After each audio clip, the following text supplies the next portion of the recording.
Hello students, welcome to mathematical inclined by Ravinder sir. आज करेंगे हम लोग एक्सरसाइज 1.1 क्लास 11। एक्सरसाइज के सेकंड क्वेश्चन से ही शुरुआत करते हैं। Set the following into set builder form. जो हमें ये सेट दे रखे हैं इनको हमने सेट बिल्डर फॉर्म में लिखना है बच्चों। ये जो हमें दे रखी है ये आपकी टेबुलर फॉर्म है, ठीक है। सेट बिल्डर फॉर्म में आपको पता है रूल मेथड के तहत हम लोग इसको एक रूल बना के लिखते हैं। अगर मैं इस पहले सेट को ए मान लूं तो आप देखिए ये 2, ये 4, ये 6, ये 8, आप देख रहे हो हर बार हर कोई जो एलिमेंट इसका लिखा हुआ है वो 2 का मल्टीपल है। आप इसको लिख सकते हो 2 1 जा 2, इसको लिख सकते हो 2 2 जा 4, इसको 2 3 जा 6, 2 4 जा 8। यानी कि स्टूडेंट्स अगर हम बात करें तो एक तरीके से ये 2 की टेबल ही है। तो मैं इसको ऐसा लिख लूं 2n, और n जो होगा मेरा सच दैट वो क्या होगा, नेचुरल नंबर होगा। जैसा आपको पता है नेचुरल नंबर आपके 1 2 3 4 एंड सो ऑन। अब आप n की वैल्यू डाल के देखिए बच्चों एक बार, ताकि हम लोग इसको क्रॉस चेक कर पाए कि हमने सही बनाया है या नहीं।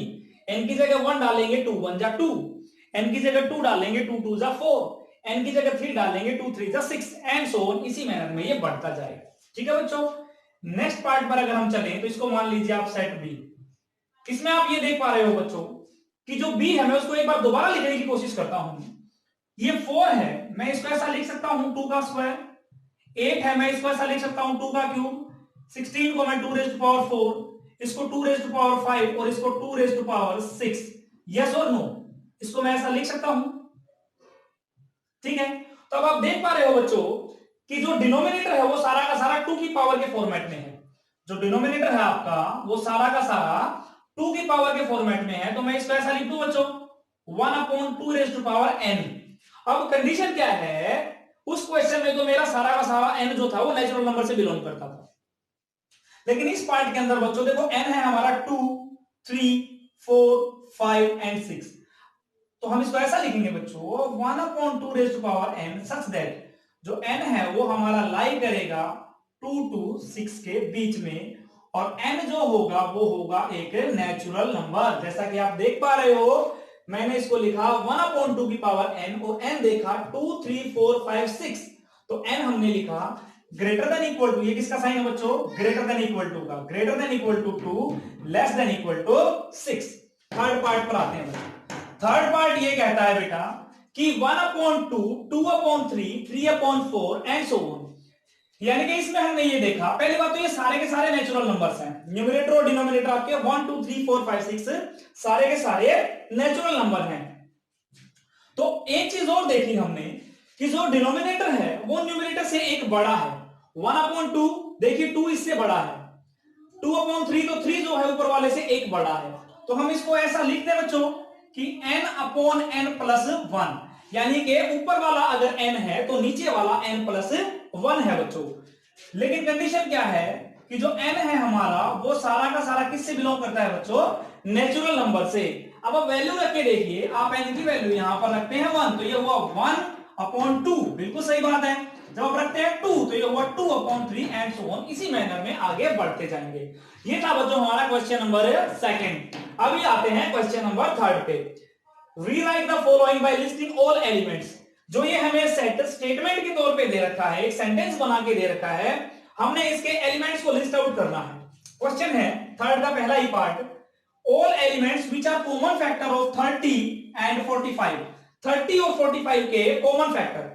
तो बच्चों सबसे पहले हमें यह पता होना चाहिए जो 30 है उसको हम किस किस पार्ट में तोड़ सकते हैं। देखिए जो हमारा 30 है उसके क्या क्या फैक्टर होंगे, 1 इसको डिवाइड करेगा बिल्कुल, 2 इसको डिवाइड कर रहा है बिल्कुल, 3 इसको डिवाइड कर रहा है बिल्कुल, 5 इसको डिवाइड कर रहा है बिल्कुल, 6 इसको डिवाइड कर रहा है बिल्कुल, 15 इसको डिवाइड कर रहा है बिल्कुल, और 30 खुद भी खुद से डिवाइड होता है। यानी कि जो मेरा 30 है उसके फैक्टर्स आ गए मेरे पास 1 2 3 5 6 15 एंड 30। ऐसे ही मैं अगर 45 के फैक्टर्स की बात करूं बच्चों तो 145 डिवाइड कर रहा है बिल्कुल, 2 नहीं कर रहा, 3 डिवाइड कर रहा है, 5 डिवाइड कर रहा है, 7 नहीं कर रहा, 9 डिवाइड कर रहा है, 10 नहीं कर रहा, उसके बाद आपका 15 डिवाइड कर रहा है, उसके बाद आपका 45 खुद डिवाइड हो रहा है 45 से। देखिए हमें लिखना है set of all elements which are common factor. कौन से चाहिए बच्चों, हमें कॉमन फैक्टर। जो दोनों में ही कॉमन है वो हमारा आंसर हो जाएगा। इसको आप सेट को कोई भी नाम दे सकते हो, मैंने इस सेट को नाम दिया बच्चों P। तो P वो सेट है जिसमें कॉमन फैक्टर्स आएंगे 30 और 45 के। देखो बच्चों इन दोनों में कॉमन क्या है, 1 है बिल्कुल, 2 इसमें है इसमें नहीं है तो हम नहीं लेंगे, 3 आ गया बिल्कुल, 5 इसमें है और इसमें भी है तो हमने 5 भी ले लिया, उसके बाद हमने 15 भी ले लिया, और कोई नहीं मिल रहा ना, तो यही हमारा हो गया बच्चों आंसर 1, 3, 5 एंड 15। ठीक है बच्चों, नेक्स्ट क्वेश्चन पर चलते हैं बच्चों। थर्ड पार्ट ये कहता है x इज सच दैट, देखिए ध्यान से, थोड़ा सा अलग पार्ट है। x एक इस प्रकार का नंबर है कि x का स्क्वायर करें तो 4 आ जाता है और x की खुद की वैल्यू कितनी है 3। देखिए बच्चों अगर x का स्क्वायर करने पर 4 आता है तो हम ऐसा लिख सकते हैं इस सेट को कि x is such that, x का स्क्वायर अगर 4 आता है तो x की वैल्यू कितनी है बच्चों +-2, और यहां पर ये कह रहा है x की वैल्यू है 3। अब देखो बेटा यहां पर तो ये कह रहा है कि x स्क्वायर कितना आएगा 4 आएगा, यहां पर ये कहता है कि x का वैल्यू कितना है 3। तो जब हमने x स्क्वायर को 4 लिया तो x का वैल्यू निकाला बच्चों हमने +-2, और यहां पर कहता है x का वैल्यू 3 आएगा, यानी कि ये जो दोनों हैं ये तो बिल्कुल अलग अलग बातें हो गई। इसका मतलब ऐसा कोई एलिमेंट ही एग्जिस्ट नहीं करता जिसकी वैल्यू यहां पर +-2 हो जाती है और यहां पर आने के बाद 3 हो जाती है। इसका मतलब x कैसा सेट है बच्चों, नल सेट। कैसा सेट है, नल सेट। x कैसा है 5, क्या है ये सेट है 5। नेक्स्ट क्वेश्चन पर चलते हैं बच्चों।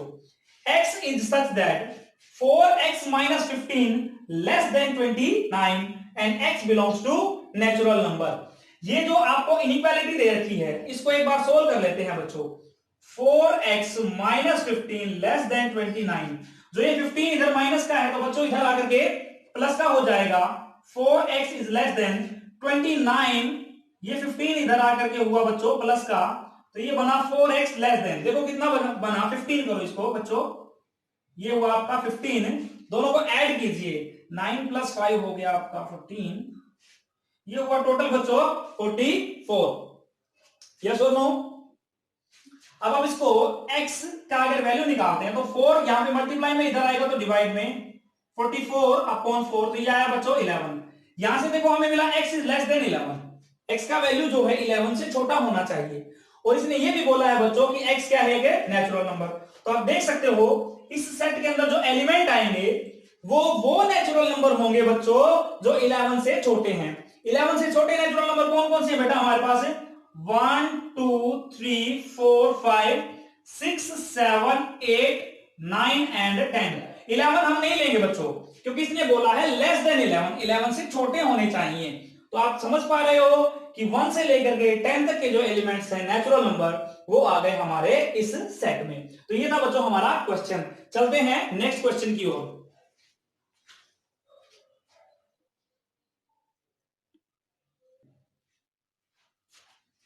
नेक्स्ट क्वेश्चन है स्टूडेंट्स हमारा, which of the following sets are null and Y.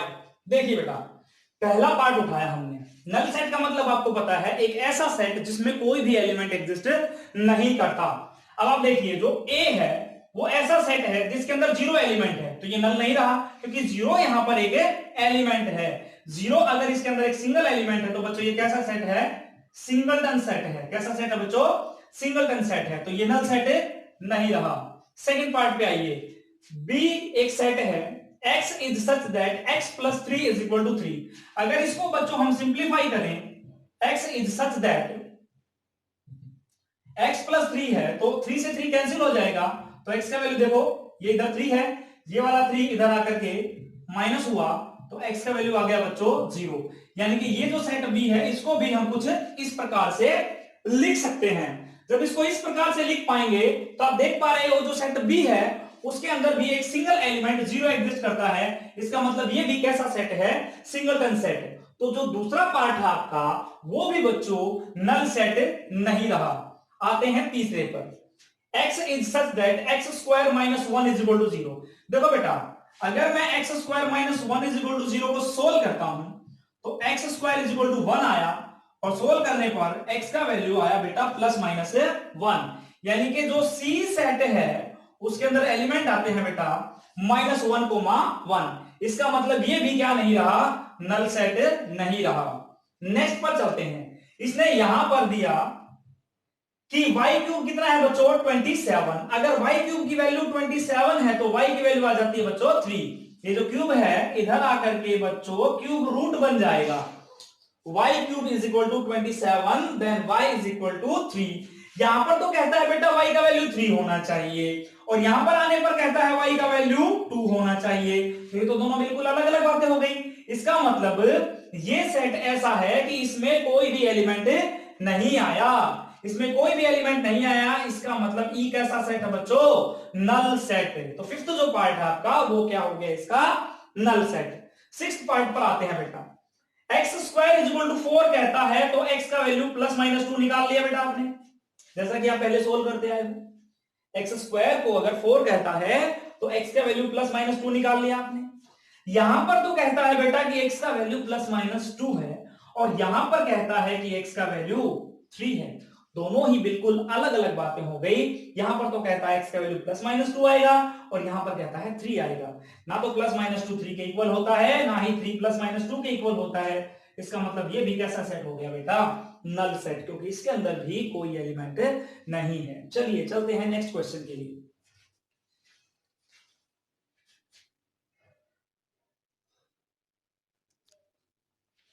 Next question है students, question number 5। Which of the following sets are finite और इनफाइनाइट? देखो बेटा, आपने फाइनाइट और इनफाइनाइट सेट की डेफिनेशन पहले पढ़ी हुई है। फाइनाइट सेट वो कहलाता है जिस सेट के अंदर नंबर ऑफ एलिमेंट्स काउंटेबल हों, जिनको हम काउंट कर सकें। पहला सेट देखो बेटा, 1 2 3 अप टू 1000 है। एक से लेकर के 1000 तक के जो नंबर्स हैं उनको हम काउंट नहीं कर सकते? बिल्कुल कर सकते हैं, काउंट कर सकते हैं। तो बेटा ये हो गया आपका फाइनाइट सेट। क्या हो गया बेटा आपका? ये finite set. Second part, the set of positive integers greater than 1000। देखिए 1000 से बड़े पॉजिटिव इंटीजर्स, यानी कि पहले आपका 1000, देन 1000 के बाद का 1001, फिर 1002 एंड सो ऑन। आगे हमें पता ही नहीं नंबर कहां खत्म हो रहे हैं। तो इसका मतलब ये कैसा सेट हो गया बेटा? Infinite set. कैसा सेट हो गया ये आपका? Infinite set. थर्ड पार्ट पर आते हैं। कहता है x square is equal to 4 and x belongs to natural number. देखिए बेटा, एक्स स्क्वायर की वैल्यू अगर 4 है तो हमें पता है एक्स की वैल्यू कितनी आ गई बेटा? Plus minus 2। एक्स का जो वैल्यू है वो कितना आ गया बेटा? Plus minus 2। अब हम जो है माइनस का 2 भी नहीं ले सकते, क्योंकि इसने बोला है कि जो एक्स है आपका वो एक नेचुरल नंबर है। इट मीन जो हमारा जो सेट है उसके अंदर एलिमेंट आया सिर्फ 2। तो आप देख पा रहे हो इसके अंदर एक सिंगल एलिमेंट है। इसका मतलब ये कैसा सेट है बेटा? फाइनाइट। कैसा सेट है ये? फाइनाइट। नेक्स्ट पार्ट पर चलते हैं। x is such that x minus 1 into x minus 2 is equal to 0। अगर मैं इसको सिंप्लीफाई करूं तो आप समझ पा रहे हो x की दो वैल्यू निकल के आती है, 1 और 2। आप 10th स्टैंडर्ड में करके आए हो क्वाड्रेटिक इक्वेशन में। जब हमारे पास दो फैक्टर्स का प्रोडक्ट 0 के इक्वल आता है तो वहां से दो वैल्यू निकालते हैं हम लोग। तो x का वैल्यू आया 1 एंड 2 और कहता है दोनों ही क्या होने चाहिए? Natural number. ये x जो है आपका बिलोंग करेगी इससे नेचुरल नंबर से। 1 और 2 दोनों ही क्या है? Natural number. तो आप देख पा रहे हो बेटा इसके अंदर सिर्फ दो एलिमेंट आए हैं, इसका मतलब हमने काउंट कर लिए। तो ये कैसा सेट हुआ आपका? Finite set. कैसा सेट हुआ बेटा? Finite set. नेक्स्ट क्वेश्चन पर चलते हैं। जो क्वेश्चन नंबर 6 है बेटा, वो आपको ये कहता है state which of the following a is equal to b और नॉट। ये मैंने दो एग्जांपल लिखे हैं बच्चों आपके सामने। इनमें हमें ये बताना है कि कौन से वाले में a और b इक्वल हैं, कौन से में नहीं है। देखिए बेटा, a सेट कहता है 4 8 12 16, b सेट कहता है 8 4 16 एंड 8। देखिए इसमें जो है 12 है, इसमें नहीं है। इसका मतलब इस वाले केस में a और b आपका इक्वल नहीं है। सेकंड पर आइए। सेकंड में कहता है बेटा a सेट है उसके अंदर एलिमेंट्स है आपका 2 4 6 8 एंड 10। जो बी सेट है बेटा वो आपको सेट बिल्डर फॉर्म में दे रखा है, पहले उसको कन्वर्ट करके इस टाइप से टेबुलर फॉर्म में ले आइए। देखो बेटा, इसने कहा x एक इस प्रकार का एलिमेंट है, इस टाइप का एलिमेंट है जो 10 से छोटा है या बराबर है, लेस देन इक्वल टू 10 बोल रखा है, और इवन है। कैसा है? इवन है। देखो बेटा, पहली बात तो 10 खुद इवन है क्योंकि इक्वल टू है तो मैंने 10 लिया। अब आप एक ये बात बताओ कि 10 से छोटे इवन नंबर कौन कौन से? 2 4 6 8 और ये 10 खुद है। तो ये क्या हो गया? 2 4 6 8 10। देखो बेटा, इसमें मैंने 0 नहीं लिया क्योंकि इसने बोला है पॉजिटिव इवन पॉजिटिव। जो 0 है आपका वो नॉन नेगेटिव होता है, तो उसको डायरेक्टली हम लोग पॉजिटिव इंटीजर की कैटेगरी में नहीं डाल सकते। तो ये हो गया आपका ए और ये हो गया आपका बी। तो बच्चों clearly you can see that a is equal to b, both the sets are equal. Next question है स्टूडेंट सिक्स का थर्ड और फोर्थ पार्ट करेंगे अभी। सिक्स का देखो थर्ड पार्ट ये कहता है ए सेट आपको दे रखा है x is such that x minus 5 is equal to 0। तो बच्चों जो ए सेट है अगर हम लोग x का वैल्यू निकालेंगे तो आप क्लियरली देख पा रहे हो कि वैल्यू आएगी 5। तो इसके अंदर एक एलिमेंट है हमारे पास ए सेट के अंदर 5। बी सेट की बात करें तो देखो कहता है x इज सच दैट, ये आपको पता है सच दैट का सिंबल है, such that x is a positive integral root. देखो बेटा इंटीग्रल रूट का मतलब क्या है कि यहां पर जो x की वैल्यू आएगी वो एक इंटीजर होनी चाहिए, वेदर इट इज पॉजिटिव और नेगेटिव डजंट मैटर। तो यहां से हम लोग ये क्वाड्रेटिक इक्वेशन है इसको सोल्व करके x की वैल्यू निकालेंगे। तो मैं एक बार क्वाड्रेटिक फॉर्मूला से निकाल रहा हूं जो आप 10th स्टैंडर्ड में पढ़ के आए हो, minus b plus minus square root d, यानी कि आपका b square minus 4 a c divided by 2a। तो ये आया बेटा आपका x is equal to 2 plus minus square root, ये हुआ आपका माइनस माइनस प्लस, ये 15 4 द 60 प्लस 4 64 डिवाइडेड बाय 2। तो x का वैल्यू आया बेटा आपका 2 प्लस माइनस 64 को अगर आप सिंप्लीफाई करोगे तो स्क्वायर रूट लेने पर ये देगा आपको 8 डिवाइडेड बाय 2। तो मैं x की अगर वैल्यू निकालूं बच्चों तो मुझे मिला 8 प्लस 2 10 डिवाइडेड बाय 2 कितना 5, और 8 माइनस का ले लीजिए और 2 प्लस का, तो बचा कितना आपका बच्चों minus 6 divided by 2 that is minus 3। दो वैल्यूज आ गई हैं बी सेट के लिए माइनस 3 एंड माइनस 5। लेकिन यहां पर देखिए बच्चों इसने बोला पॉजिटिव इंटीग्रल रूट, इसका मतलब माइनस 3 को हम लोग रिजेक्ट कर देंगे, जो हमारे पास वैल्यू आएगी वो आएगी कितना 5। तो जो बी सेट है उसके अंदर एलिमेंट आया बच्चों 5। दोबारा से देखें एक बार, मैंने माइनस 3 को इसलिए रिजेक्ट किया है क्योंकि क्वेश्चन के अंदर बी सेट इसी टाइप से दे रखा है कि उसके अंदर पॉजिटिव इंटीग्रल रूट आना चाहिए।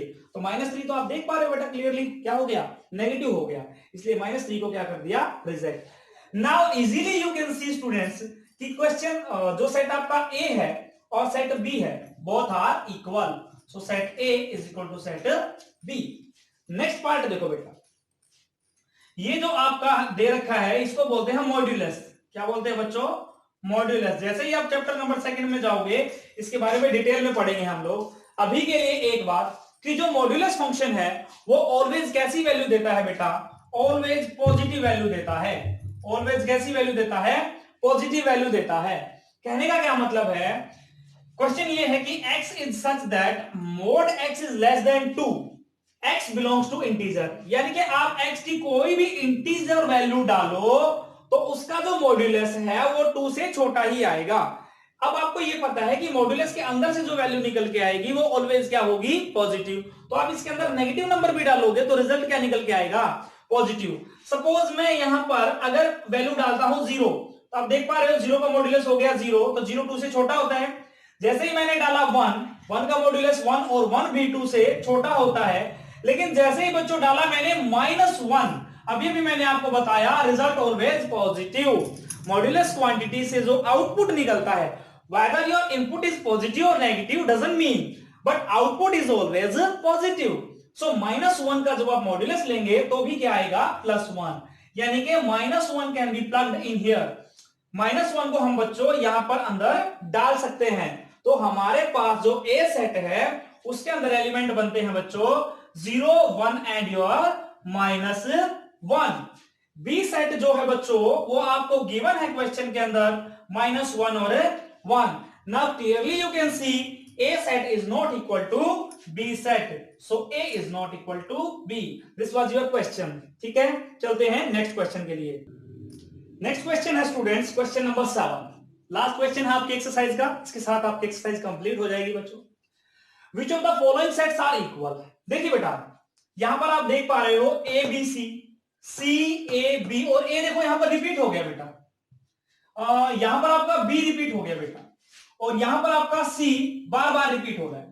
तो ये जो जब हमने फर्स्ट लेक्चर किया था स्टूडेंट्स, तो मैंने आपको एक मल्टीपल सेट की डेफिनेशन बताई थी कि एक ऐसा सेट जो मल्टीप्लिसिटी शो करता है, एक एलिमेंट को बार बार रिपीट करता है। लेकिन वो जो सेट है बार बार एलिमेंट रिपीट करने से अपने सेट से बिल्कुल अलग नहीं हो जाता। यानी कि यहां पर अगर हम बात करें तो जो ए बी सी है इसके अंदर यही 3 एलिमेंट, इसके अंदर अगर हम बात करें तो ए रिपीट जरूर हो रहा है, लेकिन ये वैल्यू और ये वैल्यू बिल्कुल एक ही बात है।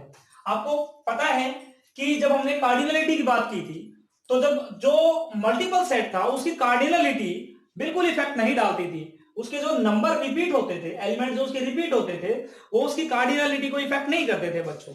इसका मतलब ये सेट इसके इक्वल है, बी के 2 बार रिपीट होने से कोई फर्क नहीं पड़ता, ये भी इक्वल है।